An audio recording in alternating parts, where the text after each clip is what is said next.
Semua terpenuhi tapi ini menderita. Boleh. Kita menderita. Nah, beda. Kita gejala cintanya tidak salah kepada intinya, maksudnya biar dia miskin, biar dia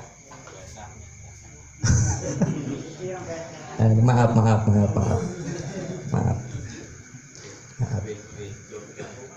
Ceramah yang seperti ini akan menimbulkan keluh kesah. Maaf. Yang namanya nafsu itu susah dihentikan. Maaf ya. Artinya begini. Karena mahabbahnya tidak kepada intinya, maka pasti ada penderitaan. Itu kepada ghairullah. Sama begitu. Kepada Allah juga sama. Oke, akan kita bahas 5 sistem ini ya. Sampai kepada menjadi Abdullah. Kayak kita bicarakan ini. Ketika gejala cinta itu kita itu murni, original, masuk ke sistem ilahi, artinya kita itu benar-benar mau mencintai Allah dengan sebenar-benarnya. Oke. Berarti gejala cinta itu udah jelas kepada intinya sirun. Berarti ini tentang mahabbatullah juga sama, cuman kita pakai sistem ini. Ya. Kalau ini sistem istana yang di dalam diri kita. Oke, gejala kita muncul. Gejala cinta. Nah, ketika sampean, mohon maaf, bangun tidur, ya, sampean biasa membaca syahadat asyhadu alla ilaha illallah wa asyhadu anna muhammadar rasulullah, diulang-ulang setiap habis tidur, karena kita sudah jelas mahabbatullah. Kemudian di suatu hari bangun tidur itu tidak diucapkan syahadat, ya, tidak diucapkan syahadat itu. Akhirnya kita mengalami yang namanya washab, derita cinta. Artinya saat bangun tidur itu ada derita cinta. Kok begitu kan? Oke, ini perlu penelitian lebih dalam ya. Artinya begini. Derita itu bukan penderitaan mutlak secara duniawi. Artinya apa? Ada rasa yang menggebu, dan itu kalau kita tidak mengucapkan syahadat, ruang batin kita, masya Allah, goncah, dan ini akan mengakibatkan getaran-getaran yang luar biasa. Nahan rindu. Paham betul? Dan kalau tidak diucapkan syahadat kita, maka kita akan menderita. Jadi istilah kita OPM ketagihan ya. Ketagihan. Nah. Oke. Ketika jenengan sholat malam, biasanya apa, tahajud ya? Nah, sampean dalam 40 hari sholat tahajud. Coba diteliti. Ketika selesai itu sholat tahajudnya, di 41-42-nya apa yang terjadi? Derita cinta. Paham betul? Derita cinta kita paham ya. Aja di artina derita cinta karo pujaan hati aja lain. Nah, banyak cerita orang soleh ketika dia ketiduran semalam suntuk, pagi-paginya menangis karena melewatkan malam-malam yang indah, karena tidak sempat bercinta dengan kekasihnya. Apa Allah? Kok bercinta kan? Apa pada karo makhluk? Jangan salah paham. Ya, Ini hanya metode bahasa saja untuk mengartikulasikan. Oke. Yang penting banyak orang soleh yang merasa menderita dalam batinnya ketika melewati, ya tah, melewati sholat malam itu banyak. Sementara karena kita masih urusannya di kolbun, masih terbolak-balik, ya biasa-biasa saja. Kan sudah selesai sayanya 40 hari. Ya sudah lah. Gitu. Nah, ini bedanya seperti itu. Nah, oke. Ketika kita mengalami yang namanya washab, sudah tentu sistem kita akan ke sini. Tidak mungkin ke sini. Paham betul? Kenapa? Karena ini kalau tidak diproses, ya tah, panjang ceritanya. Paham betul? Makanya tadi saya ceritakan banyak orang sufi, orang soleh, gitu, yang sampai menangis karena melewatkan malam-malam itu. Dia akan ke sini, ke tabarih. Apa? Cinta yang memuncak. Nah, akhirnya dia masuk ke tabarih, cinta yang memuncak. Nah, akhirnya apa? Malam selanjutnya akan ada suatu upaya agar lebih baik dan lebih mendalam mahabbahnya kepada Allah. Paham betul? Ini jelas. Ini orang beriman. Asaddu hubbalil, amat sangat mencintai Allah. Nah, ini beda. Maka kita bisa membaca terhadap diri kita sendiri. Untuk saat ini kita sampai ada di mana level mahabbah kita. Oke. Nah, setelah dia tabarih, cinta yang memuncak, pasti dia akan ke sini, ke ta'abbud. Apa? Penghambaan, ta'abbud. Nah, akhirnya safarul qalbi ilal mahbub akan tersambut. Safari perjalanan hatinya akan sampai pada yang dituju. Suatu dimana susah untuk diterangkan antara hamba dan Allah. Kalau secara bumi antara manusia dengan manusia mudah diterangkan, ya tak? Mudah diterangkan. Kalau sudah cintanya memuncak, pasti rumah tangga terjadi, akan adanya pernikahan.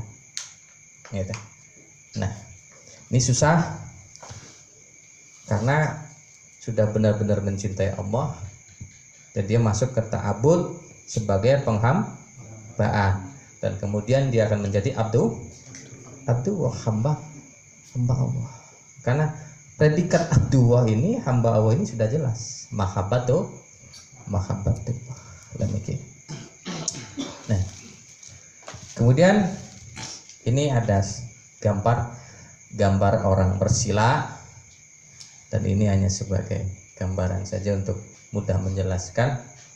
Nah, orang bersila ini sedang melakukan syafarul qalbi. Nah, ini ada gambar di mana ke arah, ya, dan ini saya tulis alif lam lam ha Allah. Oke. Sebagai gambaran tentang perjalanan hati hamba. Di sini saya sekat-sekat. Artinya di sini ada hijab. Ada hijab-hijabnya.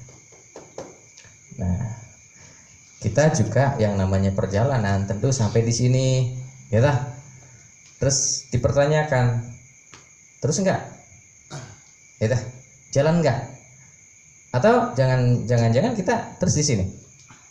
Ya dah, tidak bergerak untuk terus maju. Nah, buktinya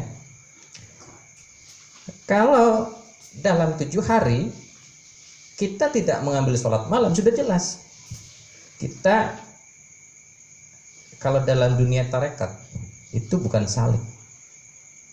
Bukan salik. Itu bukan salik.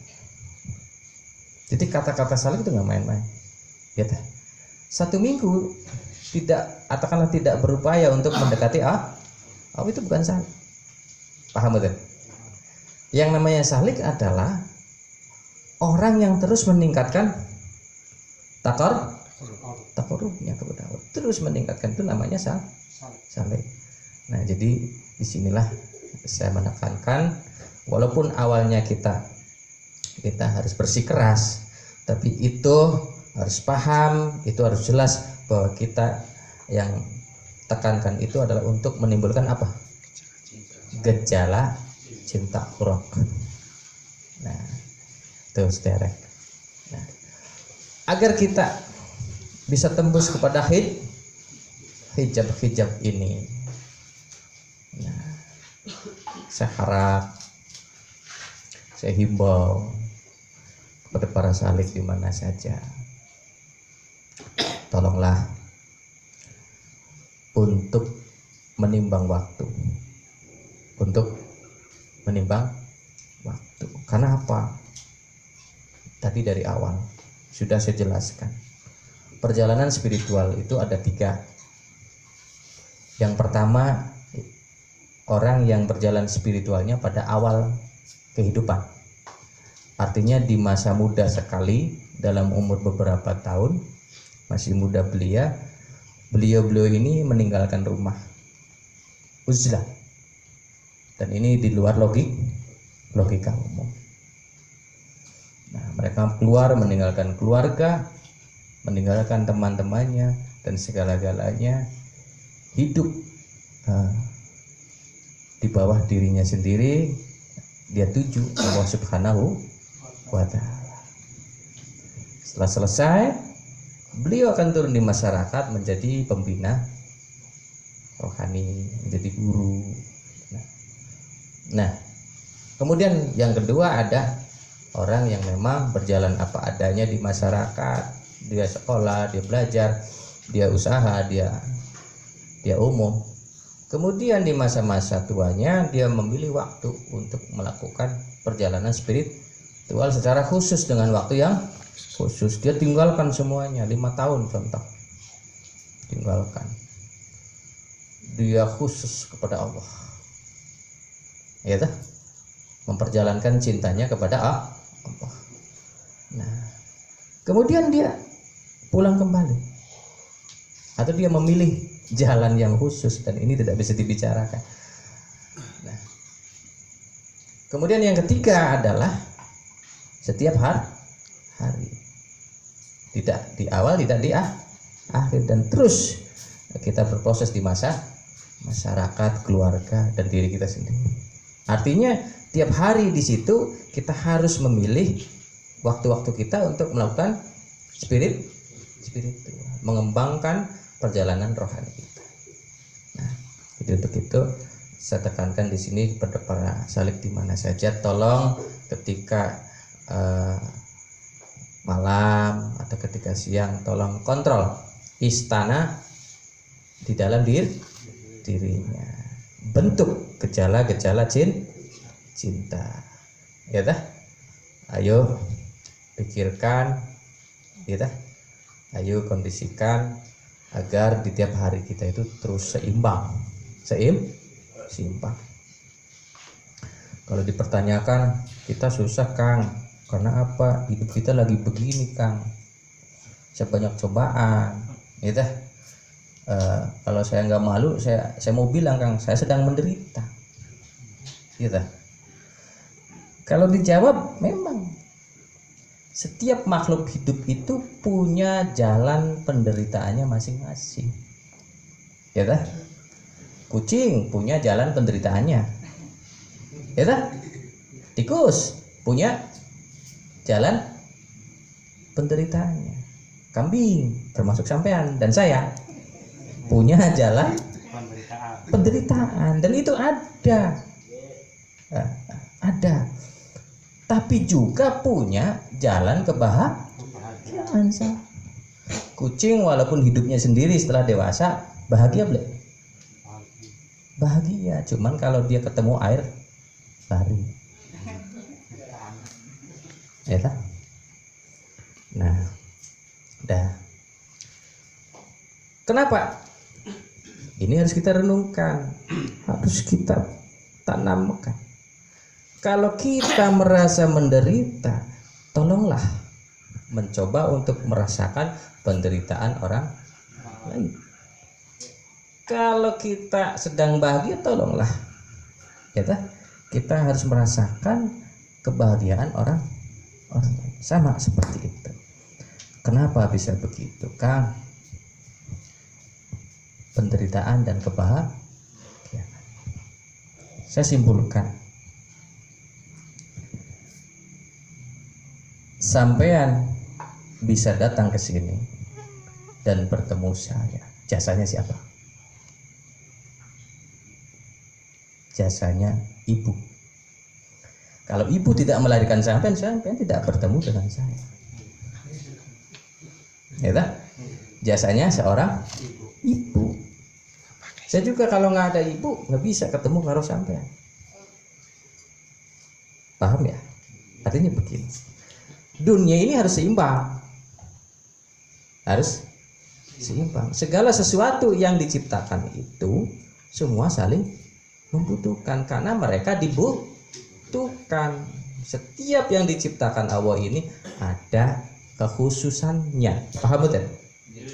Ada kekhususannya. Kucing digawe ning Gusti Allah mungkin ada tugas-tugas khusus dari Allah. Kita ada pilihan-pilihan Allah, ada rencana Allah. Sampai juga sami. Jadi tidak ada sesuatu di dunia ini yang tidak bermanfaat. Semua akan saling terhubung untuk keseimbangan. Tidak ada kebahagiaan kalau tidak ada. Lu bisa nih sampean bahagia karena terlepas dari kita. Bisa nih menderita karena hilangnya nih kebahagiaan. Jadi yang terjadi pada saat kita proses mahabbatullah, tolong ya kan, walaupun sampean merasa menderita dengan deritaan yang sedang dialami, tolong jangan sampai dijadikan sebagai hijab banyak. Jangan terus mahabbat tuh dasarnya dengan zikir dulu ya ta. Oke Kang, gimana sih Kang awal-awalnya dalam tarekat Satariyah, dasar-dasar dari mahabbatullah? Oke, sudah dijelaskan di awal di Qasrul Istana. Di sini dulu kita perbagus. Gimana Kang? Saya ingin dasarnya dulu. Oke, kalau itu dipertanyakan saya jawab. Kang Agus gimana sih? Jawab dewek, takon di masalah. Takon dewek jawab. Iya. Apa berkaitan dengan HAM Kang? Ya nggak? Saya nggak paham. Jadi begini. Di Thariqat Satariyah, guru-guru dari dulu, mahabbah itu diawali dengan apa? Dengan memperbagus tubuh atau jasmani. Apa harus pakai make up Kang? Bukan.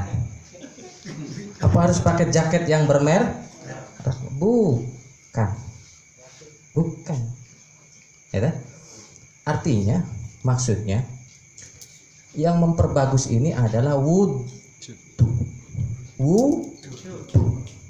Cuma karena bentukannya adalah mahabbatullah, jadi wudu yang dikondisikan oleh orang tarekat luar biasa. Kok begitu Kang? Iya. Tidak menunggu batal langsung wudu paling. Tidak menunggu batal langsung wudu kembali. Ini dasar dari apa? Mahabbatullah yang disarankan oleh guru-guru kita. Sebelum wudu batal, kita wudu lagi. Karena sampean menderita, bayar pamit priben Kang. Bayar apa? Ledeng banyu ya. Priben Kang, berarti kita berurusan dengan air. Berapa kubik kok? Ya wis jelas. Berarti bakal mengkonon dia cintanya tidak kepada sir pada intinya tidak. Nah niki sampean mengeluarkan uang untuk bayar apa? Pam. Kemudian sampean terus melakukan upaya wudhu. Sampean bayar 30.000 per bulan. Tapi sampai diberangkatkan mahabbahnya, ya dah.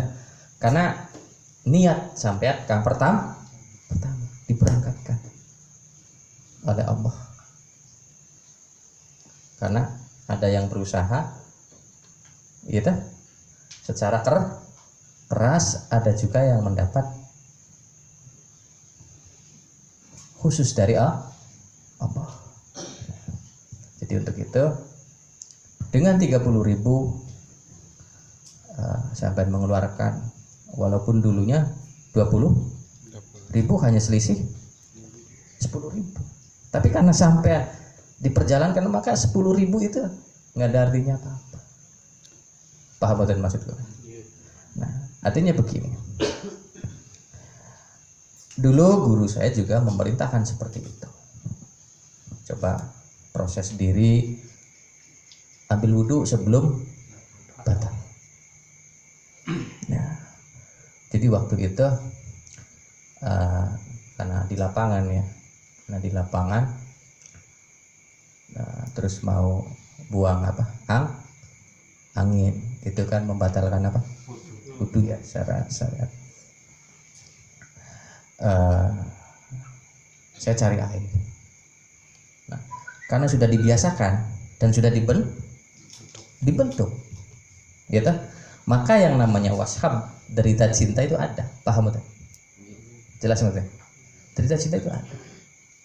Artinya waktu itu saya dimanapun saya selalu siap, saya selalu siaga ketika mau batal wudhu. Kenapa?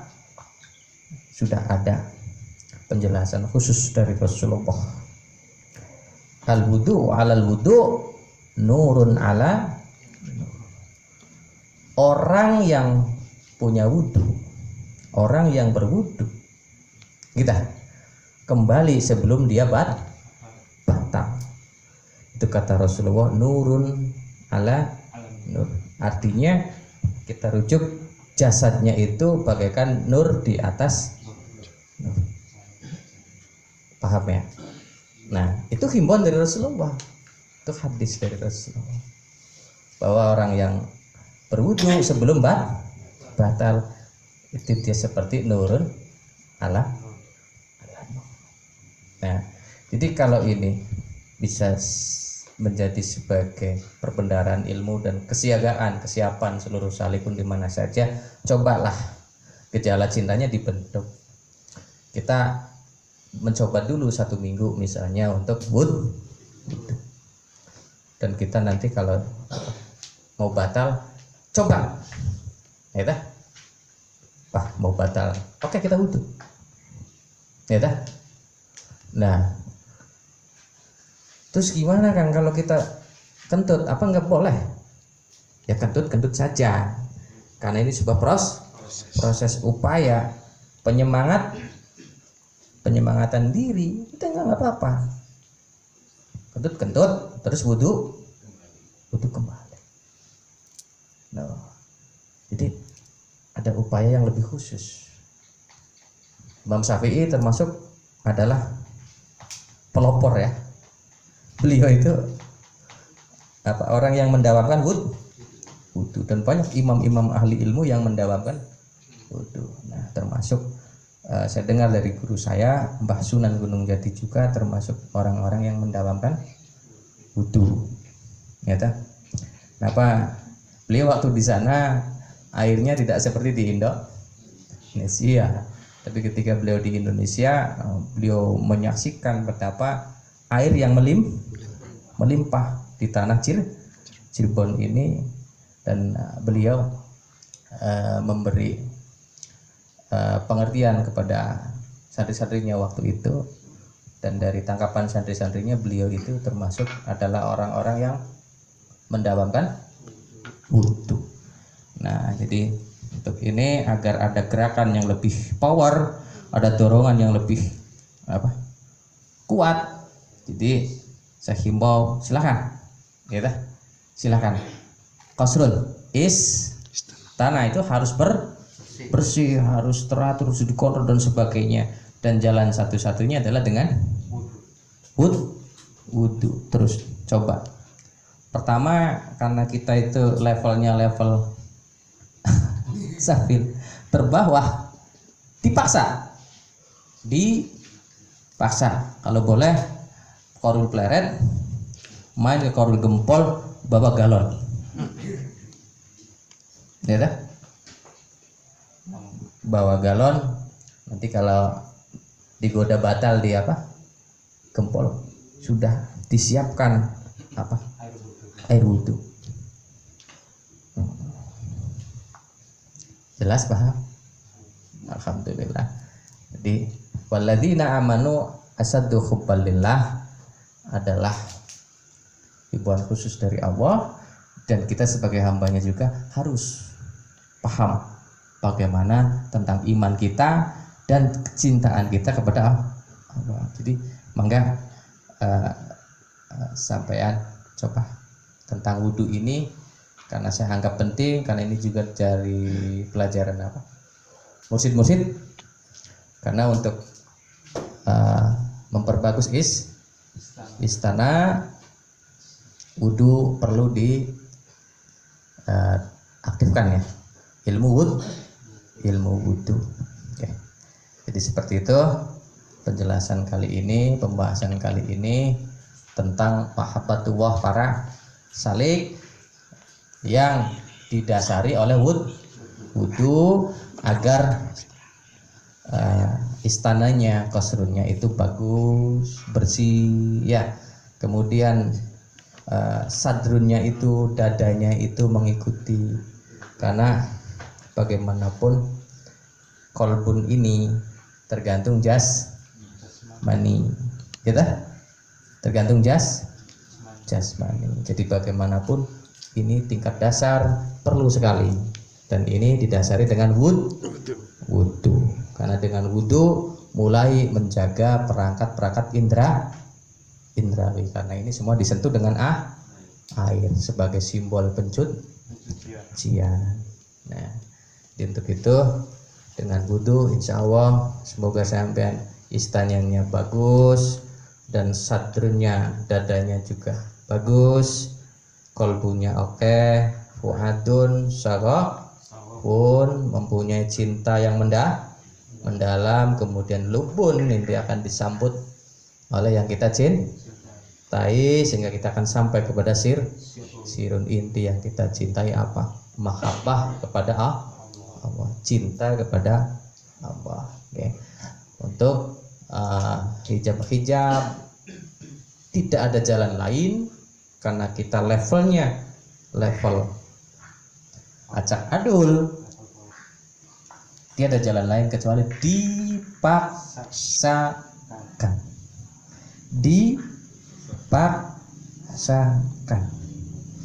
Walaupun awalnya dipaksakan ya tapi tujuannya bagus. Karena apa? Kita itu sudah darahnya, sudah levelnya keset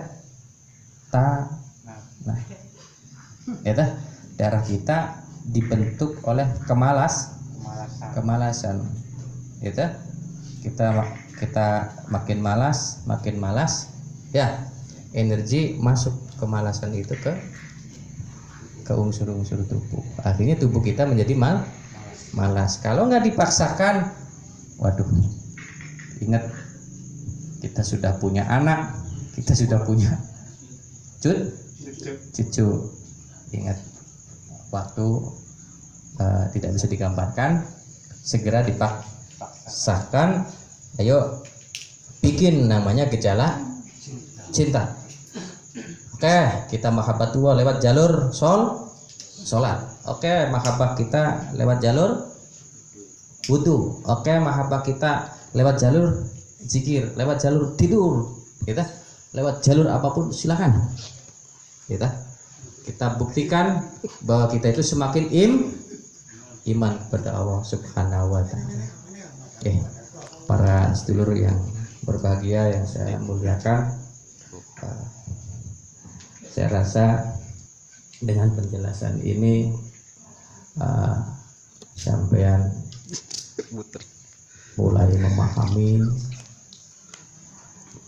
bahwa seluruh peta rekod itu diawali dengan wudu. Ini diturunkan dari guru ke guru, dan saya juga harus menyampaikan kepada sampean. Dan saya himbau kembali, ketika wudu tolonglah jangan terburu-buru nikmati, resapi, bikin gejala cinta. Ketika zikir jangan buru-buru diresapi, dinikmati, bikin gejala cinta. Ketika sampean zikir tolong, ketika sampean sholat tolong jangan buru-buru, harus tumakninah, agar mahabbah sampai di dalam sholat itu benar-benar tercapai. Orang thariqat sholat cepat, Allahu Akbar, Bismillahirrahmanirrahim,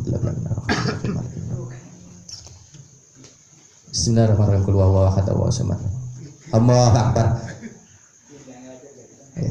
sami Allahu liman hamidah. Wah,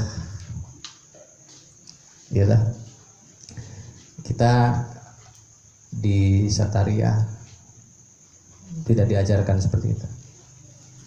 Kita diajarkan tumak, artinya tenang,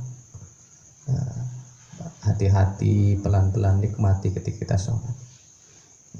Sujud juga di Sataria itu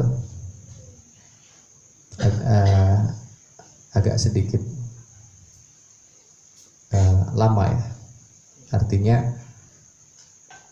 ketika kita sujud nikmati, dan tentunya ini adalah ketika kita sholat sendiri. Kalau di masjid musola kita ikutin imam. Kalau sedang sholat sendiri di Sataria itu nikmati ketika kita sujud. Tapi tolong jangan sejam 2 jam ya, 3 kali ya 3 kali, cuman nikmati dan resapi itu di Sataria. Jadi tumbuhkan yang namanya huruf gejala cinta dengan jalan apapun ya.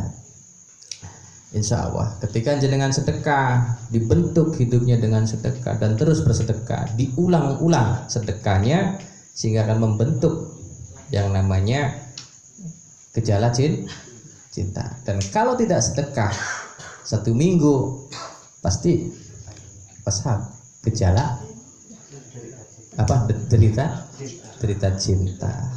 Oke, apalagi karena sampai sistemnya sudah sampai kepada Abdullah, menjadi hamba Allah, atau sampai kepada sirun. 1 hari tidak taqarrub kepada Allah, akan jenengan terjadi penderitaan yang luar biasa. Itu orang-orang beriman ya. 1 hari tidak berzikir sampai menderita. Cuman penderitaan ini jangan disamakan dengan penderitaan dengan ghairullah ya, kepada yang selain Allah. Kalau yang selain Allah pastinya menyakitkan, demen beli kelakon. Pada demennya tulis dihia. Nanti tentunya derita cinta tuh luar biasa, bebannya masya Allah. banyak orang gantung diri gara-gara cinta. Jadi jangan disamakan ya, derita cinta antara kepada Allah dengan kepada selain Allah. Okay. Kalau pengalaman kepada selain Allah kita sudah tidak bisa membahas lagi karena semua sudah dirasakan, tinggal yang dibahas itu kepada Allah.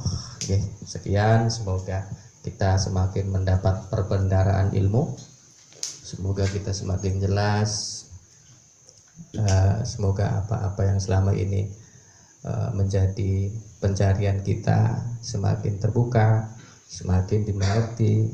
Insya Allah Jumat depan kita akan bahas kembali pelajaran-pelajaran atau ujaran-ujaran selanjutnya. Saya ucapkan selamat menempuh hidup baru dengan mahabbah dua, kita dasari dengan wudu dan terus kita tingkatkan kualitas qasrun sadrun qalbun fuadun sawabun lubun dan sirun, dan sampai kita menjadi abdu sebagai hamba Allah. Oke, terima kasih. Apabila ada kesalahannya saya mohon maaf, ada kekurangannya atau ada kekeliruannya mohon ampura yang sebanyak-banyaknya. Dari saya sendiri saya ucapkan selamat berjuang, selamat menjadi lebih baik.